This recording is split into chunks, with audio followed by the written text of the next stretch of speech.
Hi, my name's Alec Warner. I'm the Operations Manager here at Star GB.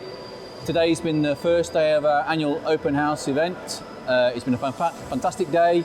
We've had lots and lots of visitors. We've been well supported by our partners.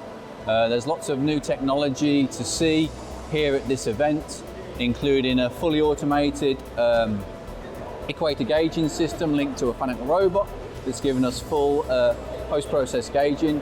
With the Star, we've got in-process gauging with some Blum probes on another machine tool using high pressure, etc. We've got LNS's eConnect system, which is giving us remnant processing capability on another cell. We've got obviously the Wogaard system all set up in a demonstration unit around the corner. So there's lots of new technology here to see at Star GB. The event continues Wednesday and Thursday from 9 till 6.